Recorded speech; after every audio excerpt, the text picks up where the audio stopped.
In this case, a woman files a civil warrant application against her cousin. She alleges her cousin has been harassing her. She also alleges her cousin has been holding on to and showing a video of her 13-year-old daughter engaging in sexual acts while in a movie theater.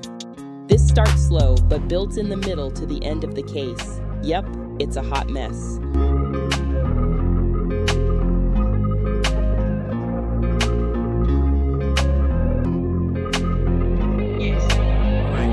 Ms. Butler, please tell me what's going on. Okay. On May 16th, 2023, I received a phone call to my cell phone from Quenisha Butler.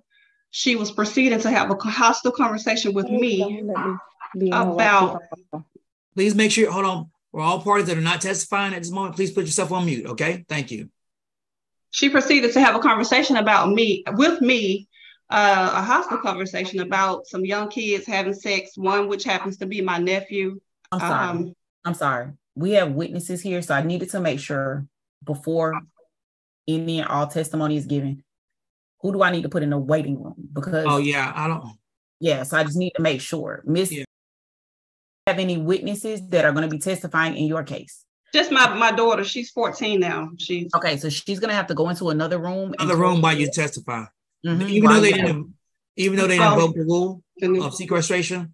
All right, so you're upside down, Miss. Yes. Butler. Okay, go ahead. Okay, she called me on May 16, 2023, proceeded to have a hostile conversation with me about some kids having sex and a little sex ring. One happens to be my nephew, who happens to be the guy dealing with different little girls. Their age ranges from 17 to 19. I was telling her I have no idea about it. I don't want to know. I just have no idea of what's going on. She proceeded to tell me how she cussed the girl out, called everybody, got them together because the little girl is her pretend niece that she was representing. And I was telling her they seventh, kids, but she wanted to curse me out and get me and fight me because she said I had her name in my mouth. But what she's referring to is my nephew mom called me and she said, "Who is Quenisha Butler?" And I said, "That's my little cousin." And she was telling me that Quenisha called her at 2 a.m, cursing her out, going off to her about her kids and what she would do. And she'll have her young crew pull up and do all this stuff to her girls. And they need to get the boy because the boy, it's just a lot of stuff. I'm not going to go into it. And I was listening and she told me that she was trying to see who Quenisha Butler was because she knew that she was related to me. And she was telling me that. What is the relationship? What is the relationship between you and Miss Butler? Miss Butler? Yeah, what's the relationship between you and Quenisha? She's Butler? my second cousin. Okay. At least her witness, that's her mom. We're first cousins, but Quenisha is my second cousin. Okay. Yeah, so my sister-in-law was telling me that she called with all this stuff and she wanted to know who she was. She was just telling me that she don't play about her kids and what she would do, to Quenisha if she proceeds to she says she's going to pull up, have her young, just a lot of stuff. So meanwhile, my mom was calling. So when I got off the phone with Sean, my sister-in-law, I called my mom back and my mom was saying, what's going on? She's panicking. She's in her 60s because I normally answer, but I was in this call and I said, no, I was on the phone with Sean. And my mom said, well, what was, and Quenisha had this exact same word for word conversation when she called me because I was trying to explain to her what happened. So my mom called, said, well, what was you doing that you couldn't answer the phone? I was where? I said, well, I was on the phone with Sean. And my mom said, well, what was Sean talking about? I said, nothing. I said, she was saying Nisha called her at 2:30 in the morning with a lot of gang related stuff and what she was going to do to her kids. And Sean was just telling me she retaliates too. So my mom said, I think Nisha needs to know. And I said, I do too, Mom. I said, but I don't want to get into it because I know Quenisha background. She don't let stuff go. She go very far. She don't. And I just didn't want to get into it. And I told my mom, I don't want nothing to happen to the Quenisha because that's my cousin. And I don't want nothing to happen to my nieces and nephews. These are my brother kids with my dad. So my mom said, well, I think she need to know because it'll get too dangerous. I don't want nothing to happen. I said, well, I don't want to get in. So my mama said, well, when I talked to my mama and Quenisha's grandmother are sisters. They talk every day. She said, well, when I talk to her, I'll just let her know so she can pass the message to Nisha because I don't want that to happen. So I said, well, you do that, but I'm not getting in it. So I don't know what my mom said. I never asked her what she said. I never asked her if she called or whatever. But Quenisha called me and said that, can I say the words that she said or? Sure. I need for you to tell me what went on. That I'm not on that whole shit. I'm not with that whole shit. So I said, what do you mean? She said, y'all hoes got my name in y'all mouth. And if you're going to tell some, tell it right. And just a whole bunch of stuff. And I said, no. I said, we wasn't talking about you. I said, it was out of love and concern. I said, my mom, you know, they older. Her grandmama older than my mom. They close to 70. They're closer to 70 than 60. And they're concerned. I said, no, my mom was concerned. And she wanted you to get the message for you not to go over there and do nothing to these kids because those were Sean's kids. She will retaliate just like you retaliating for your pretend niece. These are this girl's kids, and she will do the same. So Quenisha proceeds to, instead of her saying, "Oh, okay, I see," she just want to force this on me that I had her name in my mouth, and I was saying no. I kept saying it, so I got off the phone with her because I saw where it was going, and I didn't want it to go there. So I got off I ended the call with her, and my children was around me, and they heard the whole conversation. She was on speakerphone. The next morning, I was taking my son to school. I look at my messages. Here she is in my inbox. I'm not with that whole shit. Y'all hoes. It was just, I sent the whole entire conversation to you.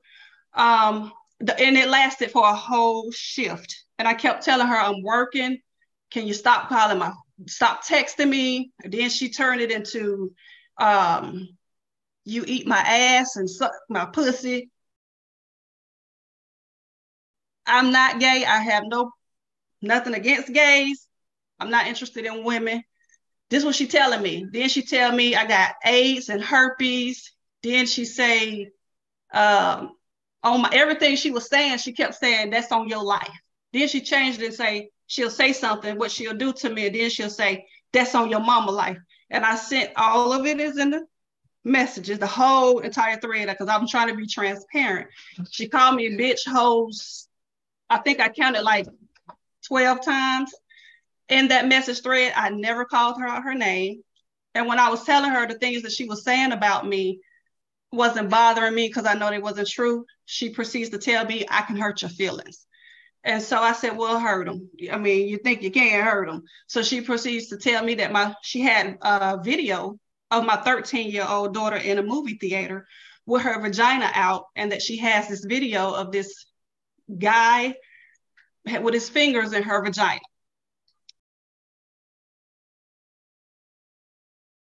So I'm trying to figure out, she said it was at a movie theater, that my daughter uploaded it and she got it in her phone, and that she'll post it and hurt my feelings. But my problem with that is, I don't think my daughter did that, but if she did, the problem for me with that, my daughter hadn't been to the movies in like 6 months when she told me this. So you would have to have a porn video of this 13-year-old girl. You would have to be done possessed it for 6 months because she hadn't been to the movies. It was 6 months. She do go to the movies, but it had been like 6 months at this time. So you're possessing this.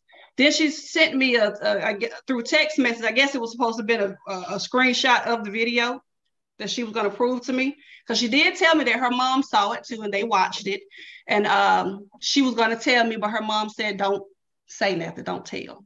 So okay, but it's been 6 months. Y'all had this possession of this porn video, y'all looking at it, not reporting it, not saying anything.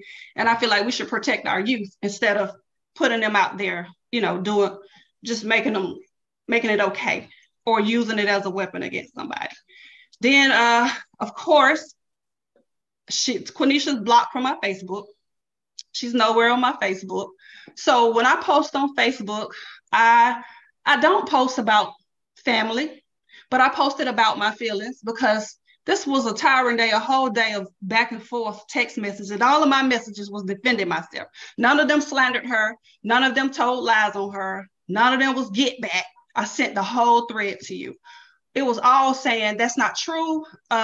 She said, You need your floors done. You got to go fuck the old man for the floor. I have insurance. I own my home. That's a homeowner's insurance. It was things like that that I'm saying to her. It wasn't never, oh, you got to do. No, I never did that because it's not my character. So I went on Facebook and I was saying, oh, Lord, now she said I said she, never said her name. She said I got HIV, AIDS. I posted, and I thought about it. I said, I went to the doctor. Hadn't even been 3 weeks prior to what she just said. I posted my results. Those are my results that I posted. All of the STD results, including AIDS, everything was negative. And my reason for posting that is because she's slandering me, making me look bad. And we have, by us being cousins, we have so many people in common. I don't know who she's talking around. I don't know what she's doing, but I feel like if you're saying it to me, you're saying it to somebody who knows us. I don't want that out there. That's not true. So I did say, she said that I got AIDS. She said this. And I also went on to say, she's saying this is about these kids having sex. I said, it has to be bigger than this because she's going too far with it. She's including my baby. My baby's she's trying to find herself. She's 13. And then now you're slandering her. You got people looking at her like this. So she proceeded to take that post. I've been on my job for 23 years. She took that post and tried to get me fired with it. And I know Quenisha did not send that post because I violated her in any kind of way, because there was no violation on there. She was doing it as another form of harassment to show me, I guess, to say, oh, I'm gonna call her job. I'm gonna get her fired because the lady, and I know you don't do hearsay, but it is one of the exhibits in the hearsay is admissible in these hearings. Yeah, it's in the exhibit where the investigators over there was talking, because I work. These are my coworkers, so they have to have you on speakerphone in order to record, because they have to record too. And she was wanting. The outcome for her was to get me in trouble with the city and to get me fired. That's harassing. When you call OPS, you're wasting everybody's time. It needs to be something that I've done to you. Now, my direct line is not posted publicly because I get to work. I went through the weekend. I get to work Monday. I have a missed call, which is another picture of my work phone with her name and number on my work phone. She done found it. She had to go through some hoops to get it, but she done called because I'm like, why is she calling my desk? Like now I'm gonna go back. We had 2 times worth of these messages going back and forth. The first time she did it, so then and I got home. That first time when she started this text message with me, I got home, I made a police report because I know how far she goes. I've seen it and I didn't want to be a part of that. So I went on ahead and made a police report. Sure enough, maybe 2 days after that, she started another text message with me. I never contact Quenisha first through text, never call her at all, not one time. Then my sister was on the fact that I don't understand how she's seeing this stuff because she's not my friend. She's looking through somebody's page or accepting stuff from somebody else. But my sister was on my Facebook and said, hey, sister, who's harassing you? And I said, well, I'm not going to say her name. I said, I'm not going to say the person's name on my Facebook, but I'll talk to you. Before I can talk to my sister, it's an exhibit too. I screenshot that conversation. My sister screenshots me a conversation where Quenisha done found her, done went on her Facebook page, found her, calling her out her name, calling her, you fat hoe, your whole sister started this, and you mind your business. She's threatening to fight my sister. And my sister is all the way in Oklahoma. So my sister was just asking what was going on. So it just won't stop. She called my son about the situation, about going off on, because she thought the little girl was my son's girlfriend. He said, no, that's she's telling my nephew, that's his girlfriend. So after she done cussed the wrong person out, she proceeds to go to Instagram and find my nephew. Still got the wrong nephew, cussed him out. That's how she asked for their mom's number. He gave her the mom's number, then she called the mom. It's like this is Quenisha does this on a regular. She's like made a career out of harassing, bullying, just bullying and harassing. I didn't want to be a part of it. So this is where we are, because I initially wanted to do a restraining order because I didn't want her coming by my house, doing nothing to my house, because we are family. She do know where I live. So I was trying to do a restraining order, but then I found out about the harassment portion for the warrant just for people that does these things, what she does. Okay, did you go apply for restraining TPO? No, what I attempted to by phone, and that's when the person I talked to made me aware of this process. Said, and I saw that, you know, she was saying that they made the harassing charge just for somebody who just keep at you, just keep going and keep going. So I just ended up going this route. Okay. Now, let me ask you a question. Is your daughter, who's 14 years old, going to add any more additional evidence to what's transpired that you've already communicated? What was it? She's saying yes. I don't know what she had. What is it? Oh, the recording? You can go get it. Yes, she have a recording. Hurry up because we're on time.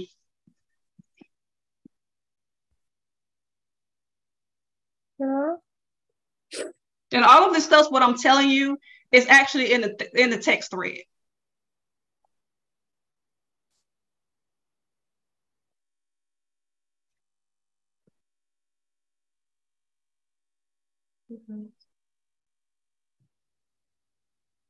Right here.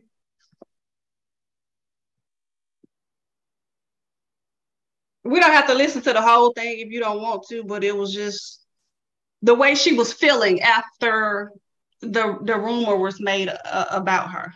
Okay, Miss Quenisha, you have any evidence or testimony or yes, I do. Want to say, cross-examine? Yes, I have a testimony and I have my witnesses that I have. Hold on, my son is right here. Do me a favor, go in there and go sit down, okay? Okay. So the speaking day that she's speaking of is really irrelevant. My niece, her nephew, they were having sex and his girlfriend threatened my niece. So when she threatened my niece called me and was like that the girl was outside her house. So I called the girl and was just like, you know, my niece is 17. You know, you need to really just pick on somebody your own size. Like you picking on a 17-year-old that's just turned 17. The girl was 22. So at the time I'm 29. So I'm like, why are you picking on a 17-year-old? You know what I'm saying? That just turned. But what does that have to do with Miss Tiffany Butler though? Oh, yeah. What does that have to do with Tiffany Butler? Yeah, what she was just explaining was what happened. The situation she just was explaining is what I'm talking about. She was talking about that situation with her niece and they was having sex, which really has nothing to do with me and Tiffany. So as when I text her, as like she probably sent it all in, I only contacted her one time. I only called her one time. I sent her a text and told her, I said, I'm not on that whole shit. If you can read the threads. I felt like as a cousin, you should have called me and you should have talked to me about what was going on. But instead you went to other family members to talk about me. And we were doing like we always do. It's been plenty. My mom and my sister are witnesses. She does this to everybody in the family. My mom and me, we have screenshots of her screenshotting, going on Facebook with our aunts, with our cousins. She does this all the time. When in the messages, if you read them, we both were going back and forth. She never told me not one time to stop texting her phone or calling her phone. We literally were going back and forth. I'm married. She called me a married hoe, said I got my house through hoeing. Basically, we were saying the same things to each other, and you can read the messages. I have the messages too. We basically were saying the same things with each other. She's my cousin, so in my defense, us going back and forth with each other, it was very nothing to me because I'm going to say things to her. Miss Quenisha, did you see the Quenisha? Miss Quenisha, did you see the evidence that she submitted? Because it wasn't going back and forth. It was like Facebook messages that were being conducted where you were having conversations with or making posts about her to her sister and what have you. Post about her. I never made any post about her, period. Not none. If it says Nisha McClain, I never made any post about her, period. Not one time. I messaged her sister on Facebook because I felt like, why are you getting in me and Tiffany's business? Like, you're not even her real sister. Let's be honest. She doesn't even know if that's her father. She calls them her sisters, but them are not her real family. Let's be for real. That's my dad. But listen, I'm not getting into that, okay? So you guys can hash out whatever family situation you got out with that. That's not what we're here for. We're here for basically what has been alleged is harassing communication. So I need for you to stick to those things, okay? Messages that she said, the only reason that I went to her job because I felt like you have a very high position with, why are you on Facebook every time you have family drama, taking it to Facebook? That's unprofessional, and you're on company hours. Why are you doing that when it could have easily? And I called her. My mom can tell you this. I called her to try the next day to be like, you know what? I went too far because I should have never took it there with you. I never got that call. I was going to call her the next day and say what I said, but when you go all the way down in the messages, she questioned my parenting with my 3 beautiful boys. So when she questioned my parenting, I said to her, I said, you shouldn't question nobody parenting because it's a video of your 14-year-old daughter getting fingered in the movie theater. My mother is a witness. Me and my mother both. Well, you realize you just, I want you to be understanding what you just admitted to. You admitted to a crime. Okay. You went. That's a crime. You guys are watching underage people engage in a sexual activity. That is a crime. Your Honor, I said something to, let's be honest, because my mom will tell you, I said something to her daughter about it. She does not know this. But listen, this has nothing to do. But what I'm telling you, I'm not here, but I'm just letting you, let me caution, because this is getting way out of hand. Okay. She never talked to my daughter about that. My mom is a witness. My mom is a witness. Ms. Butler. John. That has nothing to do with this matter right here. This is about harassing communication. Yes. That's what we're going to stick to, okay? Yes. Yeah, there was no harassment, text messages, or calls, period. I called her one time and we were going back and forth in the text message. The other message that she had saying I called her lying, that's not true at all. My number is 678. Come from that number. It was not me, period, at all. Because I never contacted her no more after that, because I did feel bad that I was in the messages going back and forth. She will know this. I grew up, she raised me growing up. She was my favorite cousin. Literally, the only person that would do my hair. I stayed with her for years. She was my favorite cousin. So the next day, I did feel bad about the situation. But for me and you to have an argument as family, going at it as family, and then you try to put the police on me when you know me and you do this all the time. You try to get me fired. I've been working for 23 years. It's not 23 years of my life, and you want to get me fired. I'm sorry, y'all. Okay, so this is not going to work. One at a time, and I'm going to have to listen. Okay. I just had a conversation earlier, okay, about how this was going to be conducted. All right. So you said what you said. She was quiet. She was quiet. Okay. You presented your evidence, and it's time for her to present whatever she's going to present. And I want you to give her the same respect she gave you. Okay. All right. All right, Miss Butler. Yes, I'm here. Okay. Yeah, so like I was saying, it just hurted me that me and her even had to get into it the way we did. And I'm not thinking, okay, we had a regular, I'm like, I'm going to see her soon. I'm like, I'm just going to apologize when I see her. But when I did have the conversation with my mom, when we seen the video, this happened early this year. We seen the video last year. I didn't have the video. I seen it on Instagram. And I said something to her daughter about it. I said, don't upload stuff like that on Instagram, whether she wants to tell her mom the truth or not. But my mom is a witness that I did say listen, something. Okay, I got you. I'm here with that, but I'm here. All I'm here about right now is harassing phone calls and repeated phone calls, or harassing texting. There was no reported phone calls. It was one phone call where I called her, and like she said, she hung up on me. So when me and her was in the text messages texting, we both were going back and forth. If you read the messages, she was saying very nasty things to me, but she sent the messages to y'all. But I have my problems with this thing. Yeah, I have them too. So you can read the messages for yourself. We both said nasty things to each other. Hold on 1 second, you all. Looks like he's kind of frozen. So give me 1 second.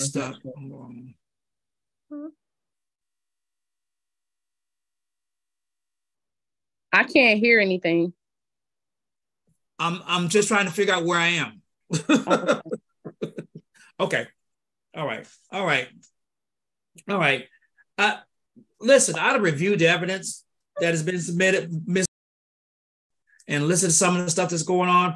I don't find there's enough probable cause to issue a warrant at this time for harassing phone calls or harassing.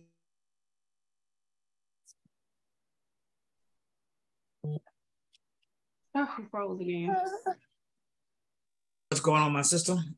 But I was making. Did you guys hear what I was saying? No. Yes, sir. I didn't. Okay. I find that there's not enough probable cause to issue a warrant for harassing phone calls in this matter. It's because both equally was a lot going back and forth between both parties. Can I say something? No, Ms. No. Okay. A lot going back and forth between both parties. But okay? I never threatened her. I was defending. Harassing communication. I don't find. I think, but this is a family situation that you guys got going on, I think it's equally on both sides. There's some issues. So right now, there's not enough because the warrant will not be issued. Okay. Judge, I know it's open, but can I say something? No, ma'am. I'm sorry. No, ma'am. She lied. Okay, so thank you. She lied.